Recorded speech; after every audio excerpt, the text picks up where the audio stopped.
마태복음 1장 18절에서 25절 말씀 우리 같이 읽겠습니다. 예수 그리스도의 나심은 이러하니라. 그의 어머니 마리아가 요셉과 약혼하고 동거하기 전에 성령으로 잉태된 것이 나타났더니 그의 남편 요셉은 의로운 사람이라. 그를 드러내지 아니하고 가만히 끊고자 하여 이 일을 생각할 때에 주의 사자가 현몽하여 이르되 다윗의 자손 요셉아 내 아내 마리아 데려오기를 무서워하지 말라. 그에게 잉태된 자는 성령으로 된 것이라. 아들을 낳으리니 이름을 예수라 하라. 이는 그가 자기 백성을 그들의 죄에서 구원할 자이심이라 하니라.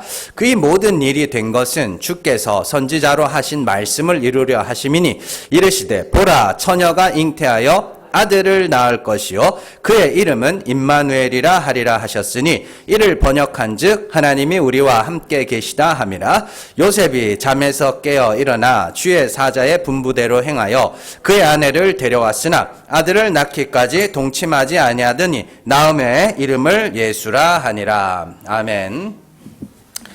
오늘 말씀 나누겠습니다. 예수님 감사합니다. 자. 설교 제목이 너무 단순해요? 인간의 사고는요, 철저하게 자기중심적이며 동시에 현실중심적입니다. 그래서 인간은 오늘의 나에 집중하면서 살아갑니다. 그래서 남들이 아무리 좋다고 해도 내가 싫으면 싫습니다. 그리고 오늘의 고통이 내일의 좋은 결과로 이어진다고 할지라도 오늘의 고통이 더 싫습니다. 그래서 결국 우리의 모든 사고는 오늘의 나에 집중되어 있습니다. 그런데 가끔씩 오늘의 나에 집중되어 있던 사고가 바뀔 때가 한 번씩 있습니다. 내일의 나로 바뀔 때가 있는데 그때가 언제냐면 확실하고도 강력한 소망이 있으면 이게 되게 중요한 겁니다. 확실하고 강력한 소망이 있을 때 오늘의 나에서 내일의 나로 사고가 바뀌게 됩니다. 그래서 제일 쉽게 우리가 이해할 수 있는 게 만약에 이제 로또가 당첨이 됐어요. 로또를 샀는데 로또가 당첨이 됐어요. 그러면 그건 강력한 거죠. 확실한 거죠. 그죠? 당첨 있으면 이거 이제 요즘 어디 가서 받아요? 옛날에 농협이라고 했는데 요즘도 농협이에요. 그래서 농협 본점을 가야 되잖아요. 그죠? 강력하고도 확실한 소망이 있으면 사람이 오늘의 나에 집중하지 않게 됩니다. 그래서 누가 옆에서 막 뭐라 그래도 그래 떠들어 왜요? 내가 이제 또 당첨금 받으면은 그렇게 되니까.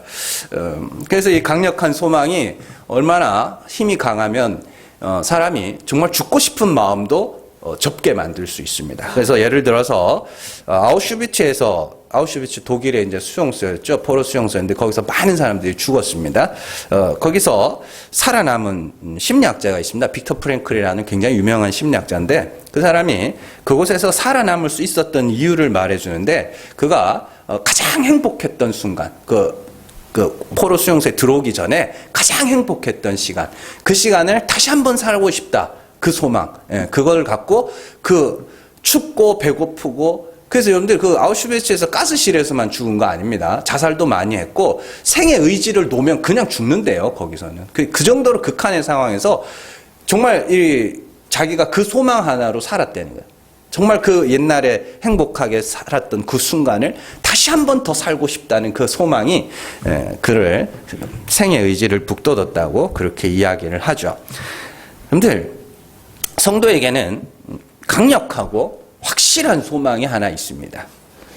영원한 하나님 나라의 소망입니다. 강력하고 확실한 겁니다. 그건 예수 그리스도께서 죽으시고 부활하셔서 승천하셔서 아버지 품속에 아버지 보좌 우편이라 그러죠. 올라가셨습니다. 강력한 소망입니다. 확실한 겁니다. 그래서 그 영원한 하나님 나라의 소망 그리고 그 소망을 가진 자들은 우리가 이 땅을 왜 살아가야 하는지도 알 수 있습니다. 우리는 왜 살아가야 하며 하나님은 왜 이 땅에 우리를 보내셨는가? 오늘 말씀을 통해서 우리는 그 답을 한번 찾아보려고 합니다. 자, 오늘 본문은 예수님의 탄생에 대해서 기록하고 있습니다. 예수님의 탄생에는 몇 가지 특징들이 있습니다. 그 네 가지인데요. 하나하나 다 살펴보도록 할게요. 자, 첫 번째는 예수님은 성령으로 잉태되었다. 그렇게 이야기를 합니다. 그래서 오늘 말씀에서도 28절이죠. 성령으로 잉태된 것이 나타났더니 이렇게 되어 있습니다. 자, 성령으로 잉태되셨다는 것은 남자의 씨가 섞이지 않았다는 뜻입니다. 그래서 뭐 어떻게 동정녀가 아들을 낳을 수 있냐 뭐 막 그러면서 그게 뭐 무슨 이상한 신학적론이 중요한 거 아니에요. 동정녀가 아들을 낳으면 중요한 게 아니고 왜 동정녀에게서 낳아야 되는가가 중요한 거예요. 우리나라에도 동정녀가 애들 낳는 경우가 가끔 있습니다. 자기는 처녀라고 하는데 왜 애들이 이렇게 생기는지 모르겠는데 그런 이야기가 아니에요. 왜 동정녀에게서 낳아야 되는가? 아담의 후손이 아니라는 겁니다. 뭔 말인지 아시겠어요? 아담의 후손, 남자의 씨로 낳은 게 아니라는 거예요. 동정녀에게서 그리스도가 성령으로 말미암아 잉태되셨다는 것은 하나님께서 하와에게 약속하신 뱀의 머리를 상하게 할 여자의 후손이라는 뜻입니다. 창세기 3장 15절 말씀 같이 읽습니다. 내가 너로 여자와 원수가 되게 하고 내 후손도 여자의 후손과 원수가 되게 하리니 여자의 후손은 내 머리를 상하게 할 것이요 너는 그의 발꿈치를 상하게 할 것이니라 하시고 아멘. 아담과 하와가 뱀의 유혹을 받아서 선악과를 따먹었을 때 하나님은 이 셋에게 사실은 저주라고 하는데 언약을 내리십니다. 뭐냐? 아담은 종신토록 수고하여야 먹을 것을 먹을 것이라고 하시고 여자에게는 해산하는 고통을 더할 것이라 하시면서 뱀에게는 여자와 원수가 되게 하고 뱀의 후손은 여자의 후손의 원수가 되게 하고 여자의 후손은 뱀의 후손의 원수가 되게 하여서 뭐 이렇게 쭉 나오죠. 그리고 그 약속을 따라서 난 여자의 후손이 누구예요? 예수 그리스도입니다. 그래서 예수님은 동정녀에게서 나야 되는 겁니다. 남자의 씨가 섞이면 안 됩니다. 왜? 남자의 씨가 섞였다는 건 이건 아담의 후손이라는 뜻입니다. 그러면 여자의 후손이라는 건 뭐예요? 하나님이 낳게 하심으로 그건 누구예요? 하나님의 후손이라는 뜻입니다. 그게. 그래서 동정녀에게서 나야 되는 거예요. 뭐 이해되시죠? 네. 그래서 여자의 후손이라는 말에는 남자의 씨로 낳은 것이 아니라는 뜻과 동시에 하나님이 낳게 하신 자라는 뜻이 그 안에 포함되어 있는 겁니다. 이에 성경은 성령으로 잉태되었다는 표현을 사용하고 25절에서도 요셉은 아들을 낳기까지 동침하지 않았다라는 그런 말들이 나오는 겁니다. 왜냐하면 남자와 동침하지 않고 낳아야 이거 뭐가 되는 거예요? 하나님이 낳게 하신 자가 되는 거죠. 하나님의 후손, 여자의 후손으로 나오게 되는 겁니다. 자, 그렇다면 하나님의 언약의 말씀에서 여자의 후손은 예수 그리스도입니다. 그러면 여자의 후손과 원수인 뱀의 후손은 누구예요? 뱀의 후손 누구예요? 바리새인. 바리새인이에요. 자, 마태복음 23장 33절 같이 읽습니다. 뱀들아, 독사의 새끼들아, 너희가 어떻게 지옥의 판결을 피하겠느냐. 아멘. 이거 바리새인들 보고 하신 말씀이죠. 뱀들아, 독사의 새끼들아. 예수님도 자꾸 말씀하시죠. 뱀의 후손, 뱀들의 후손. 이게 괜히 이런 말, 예수님이 막 걔네들이 너무 미워가지고, 야, 이 독사 새끼들아, 뱀 같은 것들. 이렇게 하신 게 아니라니까요. 그래서 그들이 항상 뭐 해요? 예수님과 원수가 지죠. 계속 원수가 져가지고 계속 죽이려고 하잖아요. 그래서 성경은 하나님의 약속의 말씀을 따라 여자의 후손으로 오신 예수님과 뱀의 후손인 바리새인들이 서로 원수가 되게 하여서 바리새인들에 의해서 예수님이 어떻게 십자가에 못 박히고 예수님은 죽은 자 가운데서 살아나심으로 그들의 머리를 상하게 했다. 이렇게 이야기를 합니다. 물론 거기에도 많은 이야기들이 포함되어 있지만 오늘은 다루지 않을 겁니다. 자, 그렇다면 바리새인만 뱀의 후손인가?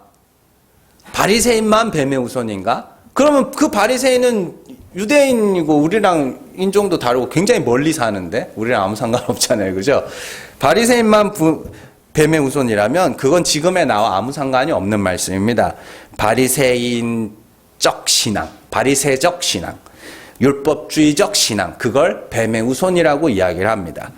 자, 그래서 뱀의 후손을 한마디로 정의하면 하나님을 알지 못해서 스스로 영생에 이루고자 하는 자들 모두가 뱀의 후손입니다.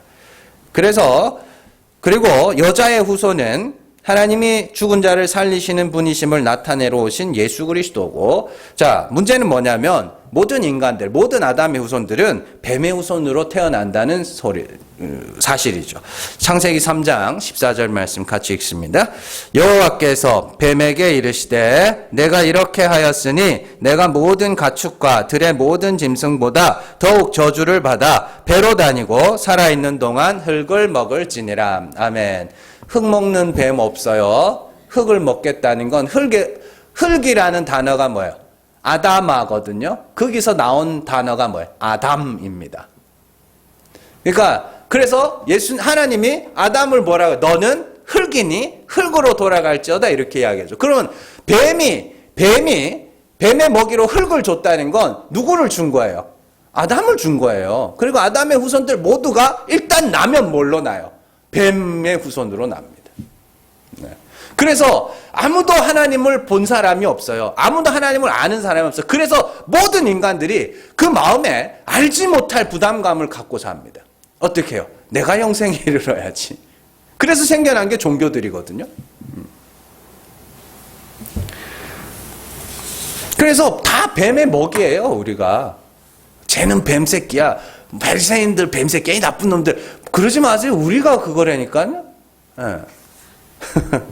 참. 그래서 이 땅에 태어나는 모든 인간들은 기본적으로 뱀의 후손으로 태어납니다. 그래서 인간들은 스스로 영생에 이르기 위해서 끊임없이 자기를 의지하고 자기에게서 구원의 요소들, 또 자기에게서 어떤 천국의 요소들을 찾으려고 하죠. 자, 그런 가운데 여자의 후손이 오십니다. 곧 하나님의 아들 예수 그리스도가 이 땅에 오셔서 진짜 하나님이 어떠한 분인지, 영생은 어떻게 얻게 되는지를 우리에게 보여주신 것이죠. 그래서 어떻게 영생에 이르러요? 내가 열심히 쌓고, 내가 열심히 행하고, 내가 열심히 이루어서 영생에 얻는 게 아니라 죽어야 산다는 걸 알게 되죠. 그래서 아하, 그런 거구나라고 내가 죽으면, 그럼 어떻게 돼요? 그들이 뱀의 후손에서 뭘로? 하나님의 후손, 여자의 후손으로 거듭나게 되는 겁니다. 그들을 그리스도에게 속한 자라고 부르는 것이죠. 그러니까 죽는 거예요. 죽어야 사는 겁니다. 자, 그래서 우리는 예수 그리스도를 통하여 그와 같은 죽음을 죽으면 뱀의 먹이인 아담의 후손에서 예수 그리스도에게 속한 자가 되는 것입니다. 그래서 우리를 하나님의 아들이라 그러는 것이죠. 자, 그들에게 약속된 것이 뭐예요? 쇠하지 않고 더럽지 않고 썩지 아니하는 하늘의 유업을 그들에게 주신다. 네, 그런 겁니다. 자, 두 번째로 예수님은 다윗의 자손으로 오셨습니다. 20절 말씀에서 천사가 요셉에게 뭐라고 해요? 다윗의 자손이라고 부르죠. 그리고 예수님도 다윗의 자손이라고 자꾸 성경이 이야기를 합니다. 그리고 예수님이 호적상 요셉의 아들이기 때문에 예수님 역시 다윗의 자손이죠. 그렇다면 왜 예수님을 다윗의 자손이라고 부르는 것인가? 이건 역시 하나님께서 약속하신 언약을 이루시기 위함입니다. 자, 사무엘하 7장 12절에서 13절 같이 읽습니다.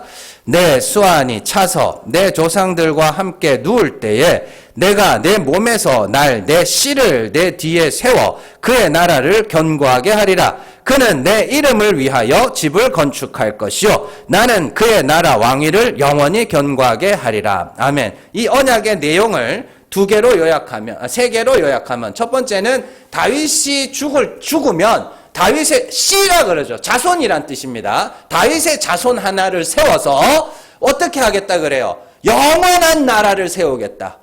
영원한 나라. 두 번째는 뭐예요? 그가 내 이름을 위하여 집을 짓는다. 성전을 짓겠다.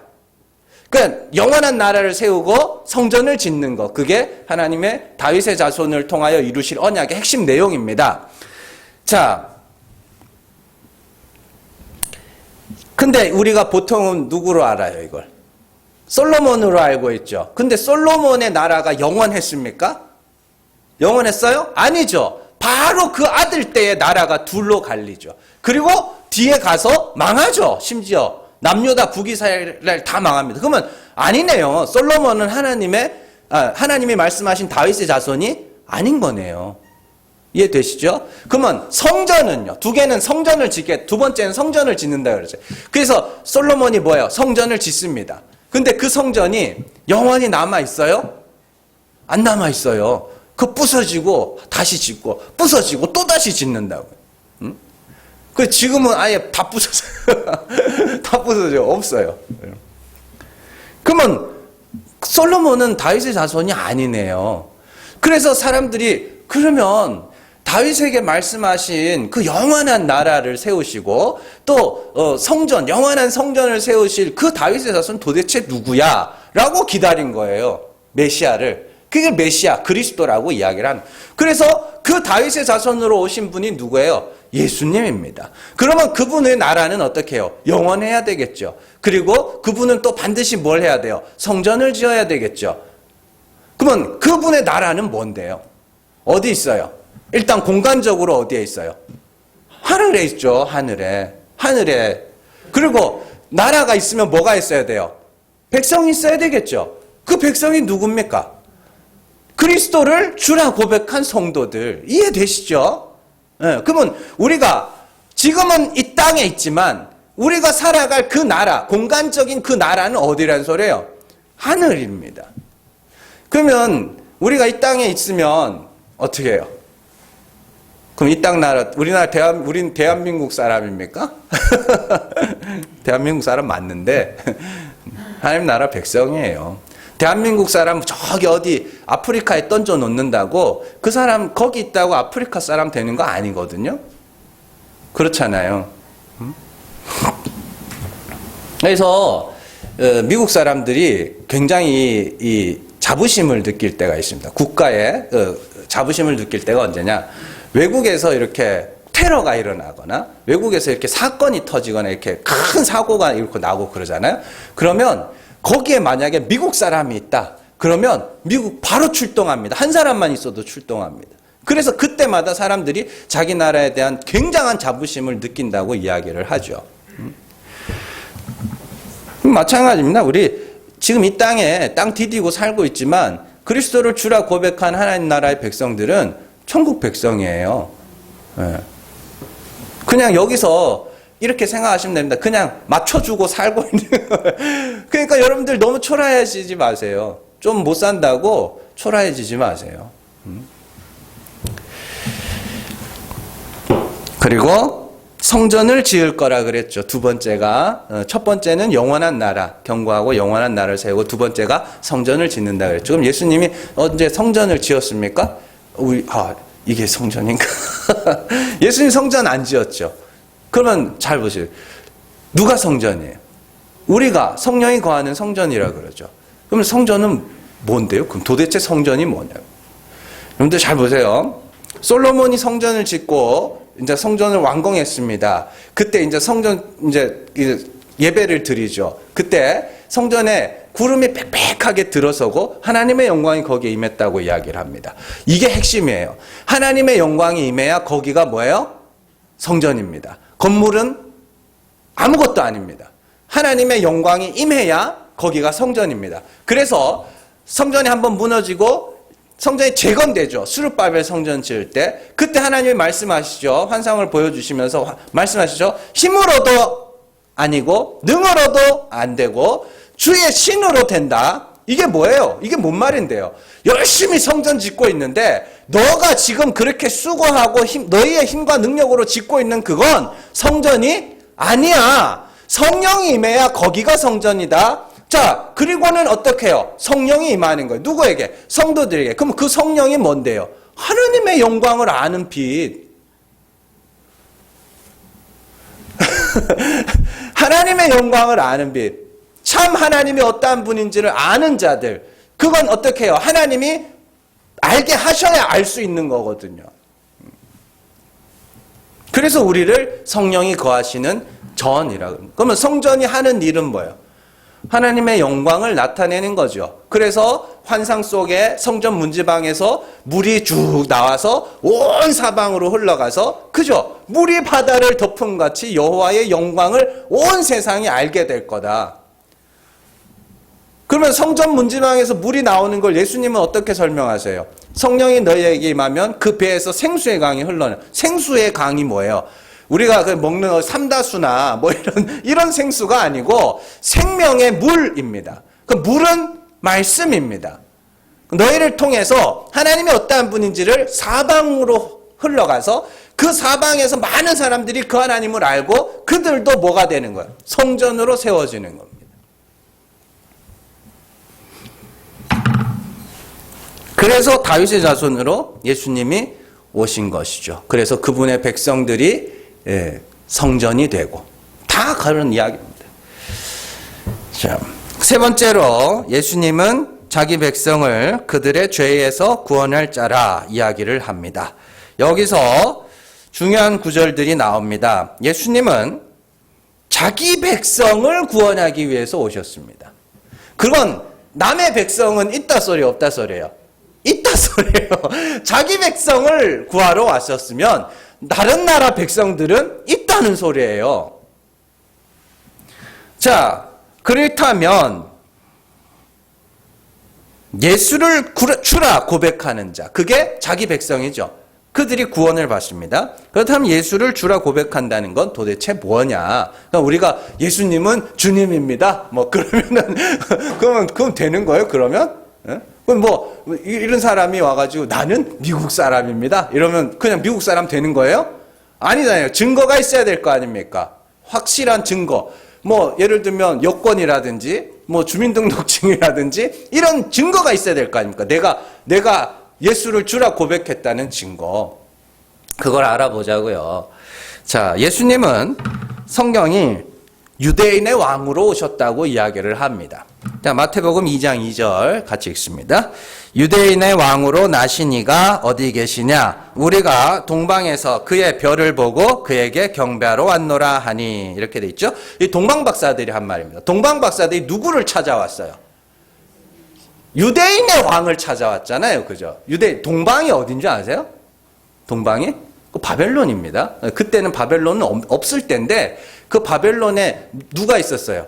다니엘이 있었죠. 다니엘이 장차올 유대인의 왕에 대한 예언을 남겨놨다고요. 그래서 그 예언을 아는 자들이 별을 보고 이게 다니엘이 말한 그 사람이고 이래가지고 유대인의 왕을 찾으러 온 거예요. 그냥 괜히 있는데 막 별이 이렇게 나타나가지고 야 따라와 이래가지고 온 게 아니고 동방이라는 데는 바벨론을 이야기하는 거 거기서 온 거죠. 자, 어쨌든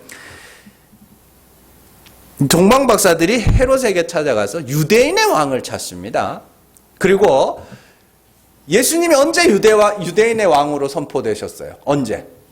십자가에서. 죄패에 유대인의 왕이라고 붙이죠.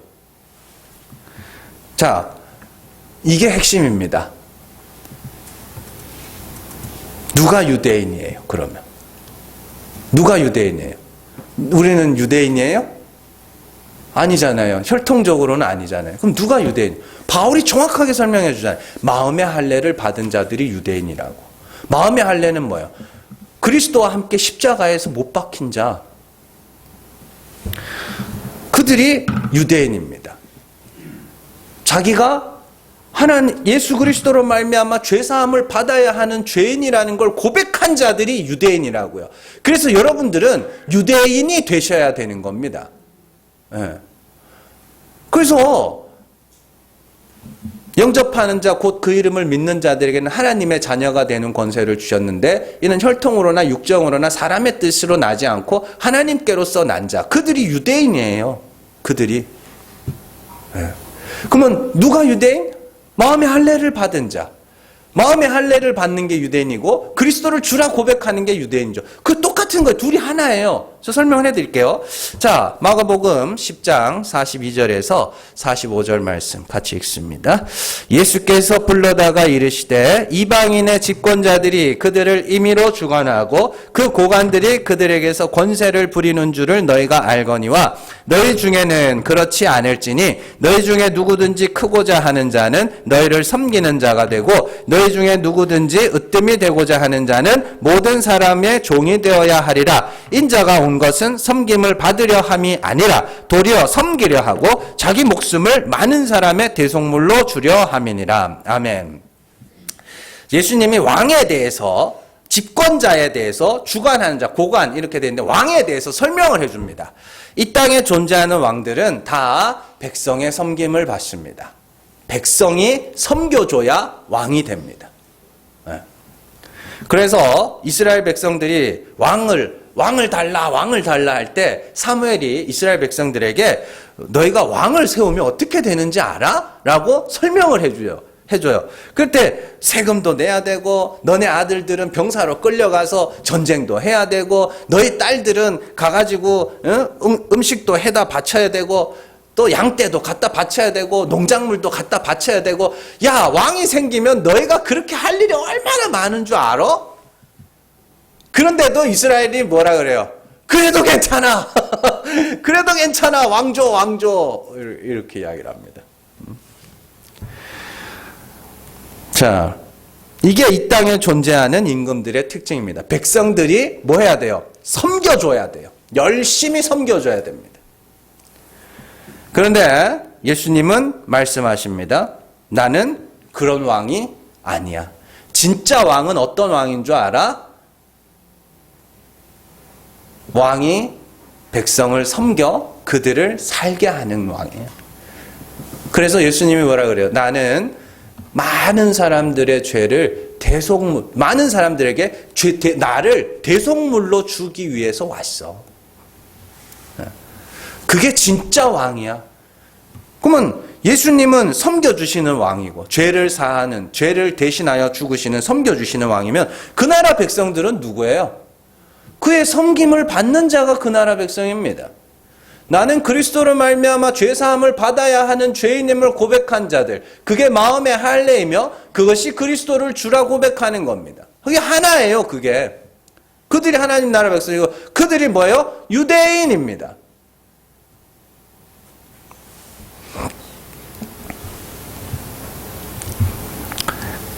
근데 이렇게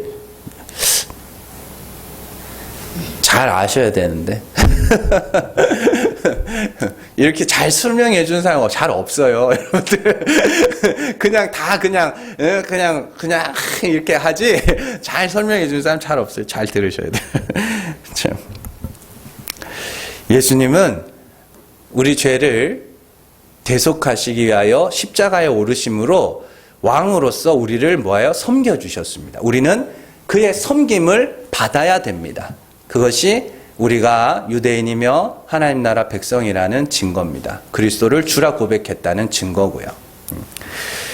자, 마지막으로 예수님은 임마누엘이라고 이야기를 하죠. 임마누엘은 뭐예요? 하나님이 우리와 함께 계신다. 하나님이 우리와 함께 계신다. 그 말은 복잡하게 설명할 것 없이 예수님이 오셨는데 하나님이 우리와 함께 하셨다는 건 예수님이 곧 누구란 소리예요? 하나님이라는 소리입니다. 그런데 예수님이 하나님이라는 것은 뭐냐? 예수님은 본체이신 하나님을 이 땅에 나타내시기 위해서 오신 보이는 하나님입니다. 그래서 성경에 보면 능력이 예수님으로부터 나왔다. 뭐 이런 말들이 막 나오는 거죠. 그런 표적들은 예수님이 하나님이심을 보여주는 증거들 중에 하나입니다. 그렇다면 예수님이 곧 하나님이라는 말은 우리가 예수님을 통해서 누구를 알아야 된다는 소리예요? 하나님을 알아야 된다는 소리입니다. 요한복음 14장 7절 말씀 같이 읽습니다. 너희가 나를 알았더라면 내 아버지도 알았으리로다. 이제부터 너희가 그를 알았고 또 보았느니라. 아멘. 자, 예수님 말씀하시죠? 나를 알았더라면 누구도? 아버지도 알았어요. 왜요? 아버지를 나타내러 오신 분이 아들이니까. 그래서 아들을 통하여 누구를? 아버지를 알게 돼요. 자, 그래서 요한 1서에서 보면 그런 말이 나옵니다. 보는 바 형제를 사랑하지 못하면 보이지 않는 바 하나님을 사랑할 수 없다. 이게 뭐냐면 그걸 거기서 보면 요한 1서에서 형제라는 단어가 나오는데 그게 단수로 쓰이면 그 예수님 이야기하는 겁니다.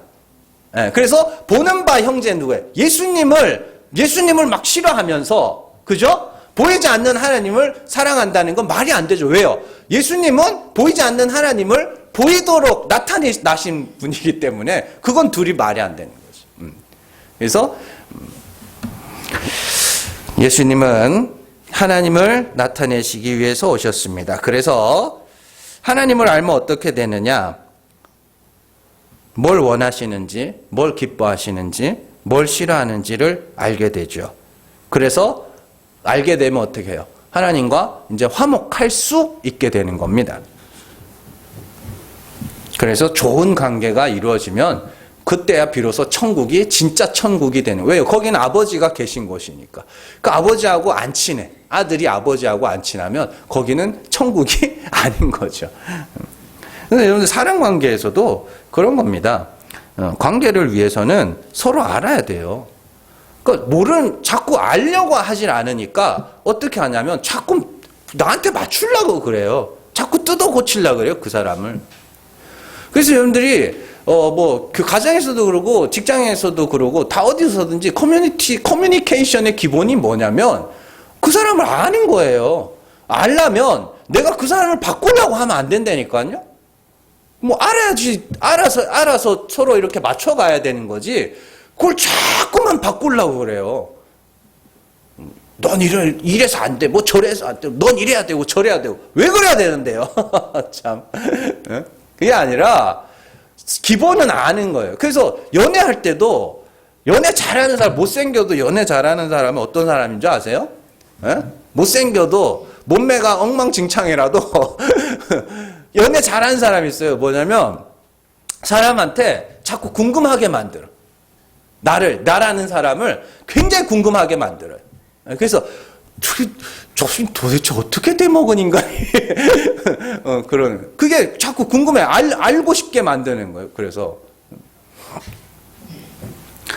자, 어쨌든 하나님을 나타내기 위해서 오셨습니다. 그래서 하나님이 예수 그리스도를 통해 하나님을 알면 우리가 하나님이 이런 분이었구나 이런 걸 알게 돼요. 그래서 예수님이 나타내신 하나님이 어떤 분이야? 죽은 자를 살리시는 하나님. 그러면 내가 죽어야 되는 거구나. 그럼 하나님이 살리셔서 하나님이 결국에 원하는 것이 그 은혜가 얼마나 풍성한지를 우리에게 나타내시는 거, 그거 하나 원하시는 거였구나를 알게 되는 것이죠. 지금까지 살펴본 바와 같이 예수님은 뱀의 머리를 상하게 하셔서 뱀의 후손인 우리를 하나님의 자녀로 살게 만드시는 분이며 다윗의 자손으로 오셔서 그의 백성들을 영원한 하나님 나라 백성으로 또한 그의 백성들을 성전으로 만드시는 분이시며 죄를 자백하는 자들의 죄를 사하심으로 그들을 유대인으로 만드셔서 그의 백성들을 구원하시며 하나님이 어떠한 분인지를 나타내심으로 하나님과 화목하게 하시는 분입니다. 결국 예수님이 오신 것은 죄인들의 죄를 사하여 영원한 하나님 나라를 주시기 위해서 오신 것이죠. 그래서 영원하신 예수 그리스도의 백성인 성도는 성탄을 맞이하면서 결국엔 천국의 소망을 회복해야 됩니다. 성경은 한 번 죽는 것은 정해진 것이고 이후에는 심판이 있다고 이야기를 합니다. 그러면 우리가 여기서 의문이 생깁니다. 어차피 죽을 인생들을 왜 이 땅에 보내셨는가? 하늘이 두루마리 같이 말리고 천하가 다 불타서 없어질 거라고 이야기합니다. 그러면 없앨 것들을 왜 만드셨냐고? 죽이실 것을 왜 나게 하셨냐고? 차라리 안 나는 게 낫지 않습니까? 그럴 거면 하나님이 우리에게 주고자 하시는 복이라는 게 뭐예요?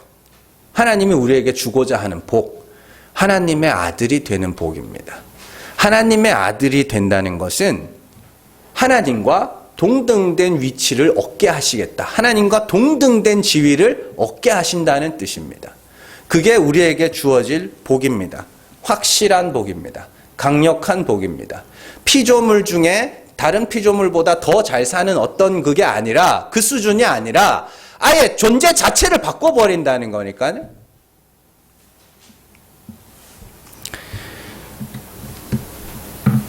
그러면 하나님이 우리를 이 땅을 왜 거친 후에 하나님의 아들의 자리에 앉게 하시는가? 그게 얼마나 큰 복인지를 배우라고요. 얼마나 큰 복인지를 배우라고요. 그 요즘에는 개주인들이 그래도 좀 이렇게 균형을 잡아가는 것 같아요. 그죠? 이렇게 해서 한동안 막 개들, 뉴스 같은 데서 개가 막 물고 하는 그런 사고들을 자꾸 보내가지고 사람들이 경각심을 불러일으키는 거거든요. 그래서 개주인들이 요즘에는 엔간하면 낮에는 잘 이렇게 산책을 안 시키더라고요. 보통 보면은 이른 아침이나 저녁 늦게 이렇게 산책을 시키더라고요. 근데 보면은 재밌어요. 개들 막 가다가 개가 이렇게 저희 동네는 그 도로를 건너가면 사람이 안 다녀요. 그 도로 건너편에는 그 뒤쪽으로 가면. 그래서 그 사람 없는 길로 가면 사람들이 개를 풀어놔요. 줄 묶기 풀어가지고. 그러다가 이제 저쪽에서 이제 만약에 사람이 나오면 뭐라고, 야, 엄마한테 와야지. 엄마한테, 여자라 그러면 조금 이해가 되는데, 또 남자들이 아빠한테 와야지 막 그래요. 그래가지고 또 어떤 되게 재밌는 식구를 봤는데, 남편은 앞서가고, 이 아내는 뒤에 쳐져요. 그리고 이 개는 뛰어다니는 거 좋아하잖아요. 그러니까 이 개를 이제 좀 훈련시키려고 그 엄마하고 아빠 사이에 이렇게 거리가 벌어지면 여기서 아빠가 야, 누구야? 이리 와. 그러면 막 가요. 그럼 또 여기 있다가 뒤에 가는 엄마가 또 엄마한테 와야지. 그럼 또 막 와요. 그렇게 이제 운동을 시키는 그런 부부들도 있고 하여튼 재밌는 거 많이 보는데 여튼 모르는 사람들은 미쳤다 그러지 않겠어요? 걔 보고 자기 아들이라고 그러는데 우리 딸, 어이구, 우리 딸, 뭐, 이러고 그러는데, 모르는 사람은 미쳤다고 생각을 하는데, 아는 사람은 다 이해합니다. 예, 네, 다 이해합니다. 그런 겁니다. 우리가 피조물이고, 이 티끌 같은 인생들을 하나님이 하나님과 동등된 지위에 앉게 하시는 겁니다. 그게 하나님 나라를 유업으로 물려주신다의 핵심이에요.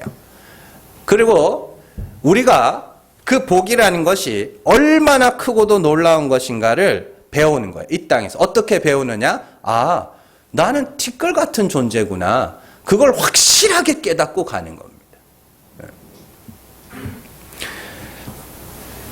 그러니까 우리는 이 인생을 통해서 티끌로 드러나야 하고 죽은 흙으로 드러나야 합니다. 우리는 평생 그것을 발각당하고 사는 겁니다. 별거 아니었구나. 내가 별거 아니었구나. 그걸 발각당하고 사는 거예요. 그런데 이 별것 아닌 것들을 위하여 아들을 내어주시고 우리를 하나님과 동등된 지위로 얻게 하시는 그 하나님의 사랑이 진짜로 엄청나구나. 이걸 배우고 가는 거라니까. 탕자의 비유 아시죠? 두 아들의 비유. 그 두 아들의 비유에서 둘째 아들이 아버지를 떠나서 세상에 나가서 뭔가를 배워옵니다. 뭘 배워오느냐? 아, 나는 돼지랑 쥐엄나무 열매를 다투는 그런 부정한 자구나. 그거 배워와요. 그래서 아버지 집에 돌아오는데 아버지 나 왔어요가 아닙니다. 뒤 긁으면서 종으로라도 좀 종으로라도 써주면 안 될까요? 다윗이 그럽니다. 다윗이 내가 내 아버지 집에 하나님의 집에 문지기라도 내가 그 안에 거했으면 좋겠다고. 구원은 그런 자들이 얻는 겁니다. 그때 탕자의 이야기에서 그 탕자의 아버지가 아주 중요한 말을 해요. 누가복음 15장 24절 32절 같이 읽습니다. 이 내 아들은 죽었다가 다시 살아났으며 내가 잃었다가 다시 얻었노라 하니 그들이 즐거워하더라. 32절 이 내 동생은 죽었다가 살아났으며 내가 잃었다가 얻었기로 우리가 즐거워하고 기뻐하는 것이 마땅하다 하니라. 아멘. 탕자가 자신이 세상에 나가서 자기가 정말 돼지와 지엄나무 열매를 다투는 부정한 자라는 것을 배우고 왔을 때 아버지가 뭐라 그러냐면 얘가 죽었다가 살아난 자야. 얘가 죽었다가 살아난 자야. 이게 부활이야. 이게 거듭남이야. 여러분들 그거 배우셔야 돼요. 내가 얼마나 죄인인가를 배우고 가는 겁니다. 물론 그 과정에서 제가 말씀드리지만 그 과정에서 내가 죄인임을 알아가는 과정에서 변화들이 나타나요. 그러나 그 변화들이 중요한 게 아닙니다. 내가 하나님의 은혜가 아니면 죽어야 할 죄인임을 알아가야 됩니다. 근데 중요한 것은요. 그냥 하나님께서 십자가만 떡 세워놓고 뭐 믿든지 말든지 그러지 않는다는 사실입니다. 그러지 않아요. 자, 한 사람이 태어나서 성인이 될 때까지 최소한 200만 명의 도움을 받아야 된다고 이야기를 합니다. 이건 뭐 통계가 나와 있는 게 아니고 어떤 일본 사람이 그냥 자기가 계산을 해봤대요, 한번. 그래서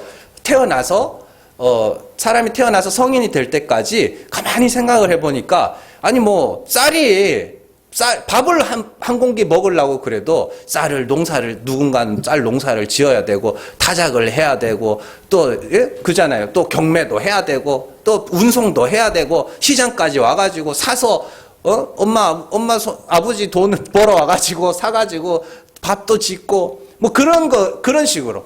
그리고 또 어떻게 군대가 있어야 전쟁도 막고 그죠? 또 경찰이 있어야 범죄도 안 나고. 그러게 이렇게 생각을 해보니까 한 사람이 태어나서 성인이 될 때까지 최소한 200만 명 정도의 도움을 받고 살아가는구나. 그런 생각 그랬다고 그러더라고요. 그래서 그러면서 자기는 그냥 빚 갚는 마음으로 산대요. 빚 갚는 마음으로. 다 그냥 모든 사람들이 다 빚 갚는 마음으로. 그래가지고 나도 누군가에게는 그러면서 자기가 이제 자기 변호사거든요. 일본의 변호사인데 자기는 자기 이 삶의 직업의 의미를 찾기 시작하면서 돈 때문에 일하는 게 아니라 보람을 갖고 일을 한다고 얘기하고. 여러분들도요. 그런 것들을 생각해 보면 여러분들이 하는 일에 의미를 발견할 수 있습니다. 내가 하는 일이 별거 아닌 것 같아도 이 일이 지금 누군가에게는 도움이 되고 있어요. 살아가는데 도움이 되고. 그러면 거기서 의미를 발견하게 되는 거거든요.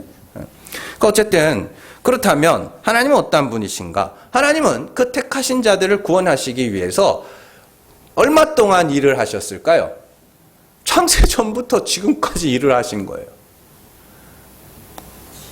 얼마나 많은 사람들을 통해서 일하셨을까요? 여러분들 복음이 어느 날 대한민국 땅에서 불쑥 나온 것 같으세요? 아니라니까요. 복음이 물론 유대 땅에서 시작한 거 맞습니다. 근데 그 유대 땅에서 어떻게 유럽으로 넘어가서 유럽에서 어떻게 아메리카로 건너가서 아메리카에서 어떻게 이 대한민국 땅까지 왔을까요? 그 수많은 사람들, 거기에 사용된 수많은 사람들, 그리고 이 땅에 왔습니다. 복음이 왔어요. 어떻게 여러분들까지 그 안에까지 이렇게 전해지게 됐을까요? 하나님은 더 오랜 시간 동안 더 많은 사람들을 통해서 그의 택하신 자들을 구원하기 위하여 지금도 일하고 계시고 앞으로도 일하고 계실 겁니다. 일하실 겁니다. 그러면 믿는 자들에게 있어서 모든 것이 감사한 거죠. 모든 것이. 구원받은 자들에게 있어서 모든 것이 감사합니다. 근데 굳이 왜 그렇게 불평거리를 찾아서 다니세요? 그거 여러분들이 스스로 괴롭게 만드는 길입니다. 감사한 걸 찾으세요. 감사한 것들을. 왜 이렇게 불평할 것들을 그렇게 찾으세요? 근데 하나님은 십자가 떡 세워놓고 야 믿든지 말든지 너네 알아서 해. 그러지 않았어요. 그러지 않았어요. 그게 아니라 믿게 하시기 위해서 지금도 일하시고 계십니다. 앞으로도 일하실 겁니다. 그리고 기어이 우리를 천국에 합당한 자로 만드실 겁니다. 정말 이 상탄에 영원한 하나님 나라를 기억하시고 그 소망, 강력하고 확실한 소망을 갖고 한번 보시라고요. 내 지나온 인생들을 한번 보시고 내 주변에 있는 사람들을 한번 보시고 그러면 뭘 해야 할지 또 내가 그들에게 어떤 자세와 어떤 태도로 대해야 할지도 금세 답이 나옵니다. 여러분들 정말 이 성탄에서 이 성탄을 통하여서 정말 하나님의 인도하심을 찬찬히 생각해 보면서 지나간 시간이 원망과 불평에서 감사와 찬송으로 바뀌는 역사로 충만한 귀하고 복된 성탄이 되시기를 주님의 이름으로 축원합니다. 기도하겠습니다.